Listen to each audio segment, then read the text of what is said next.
In this video, we're going to go over 3 Eucharistic miracles that have been examined by top scientists around the world, looked at closely, investigated, scrutinized, and who eventually concluded that science could not explain the miraculous occurrence. This leaves only one logical answer: it must have come from something divine.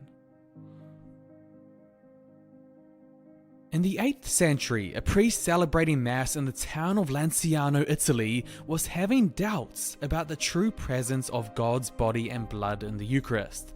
During the Mass, when he said the words of consecration, "This is my body, this is my blood," the priest noticed something happening.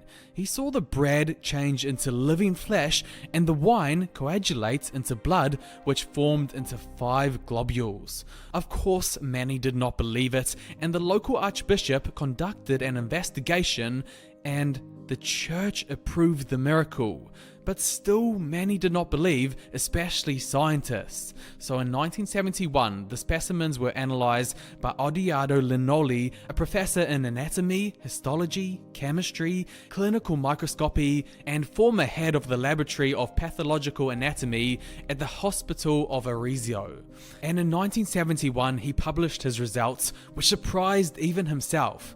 And Linoli's analysis was confirmed in 1981 by Rogerio Bertelli, a retired professor of human anatomy. The results concluded that the flesh was cardiac tissue of type AB, with the blood appearing to be fresh, as opposed to 1,200 years old, and there were no traces of preservatives. This left the scientific world in shock, with no explanation on how to answer this miracle. And to this day, anyone can visit the flesh and blood of the Eucharistic miracle in the Church of San Francesco in Lanciano, Italy. At 7 o'clock, August 18th, 1996, Father Alejandro Pizzet was saying Holy Mass at a Catholic church in Buenos Aires, Argentina. After distributing Holy Communion, a woman came up to tell him that she had found a discarded host on a candle holder at the back of the church. Since he was unable to consume it, Father Pizzet placed it in a dish of water and stored it in the tabernacle.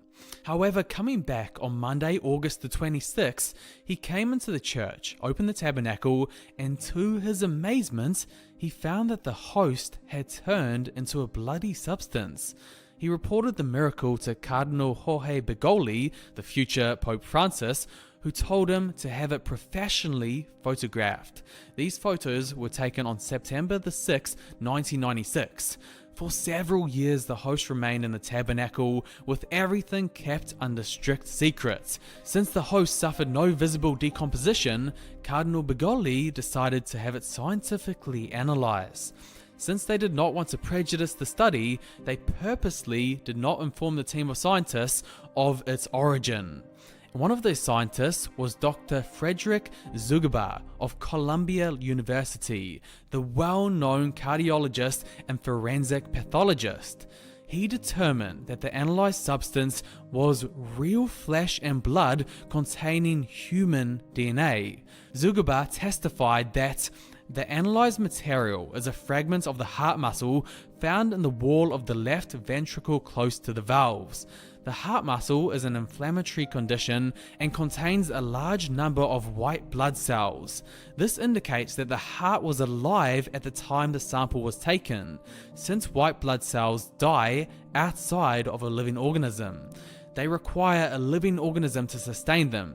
Thus, their presence indicates that the heart was alive when the sample was taken. What is more, these white blood cells had penetrated the tissue, which further indicates that the heart had been under severe stress, as if the owner had been beaten severely about the chest. On October 2006, a parish in Tixla, Mexico held a retreat.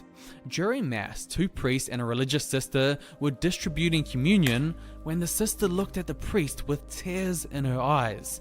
The host that she was about to distribute effused a reddish substance. The bishop of the place, Most Reverend Eligio Zavala Castro, convened a theological commission of investigation to determine if it was a hoax or a genuine miracle. He invited Dr. Ricardo Castanon Gomez to conduct scientific research with a team of scientists to verify or disclaim the miracle. Dr. Gomez conducted his investigation, and to many people's shock, he concluded the reddish substance analyzed corresponds to blood in which there are hemoglobin and DNA of human origin. 2 studies conducted by eminent forensic experts with different methodologies have shown that the substance originates from the interior, excluding the hypotheses that someone could have placed it from the exterior. The blood type is AB, similar to the one found in the host of Lanciano and in the Holy Shroud of Turin. A microscopic analysis of magnification and penetration reveals that the superior part of the blood has been coagulated since October 2006. Moreover, the underlying internal layers reveal, in February 2010, the presence of fresh blood. The event does not have a natural explanation, concluded by the team of scientists.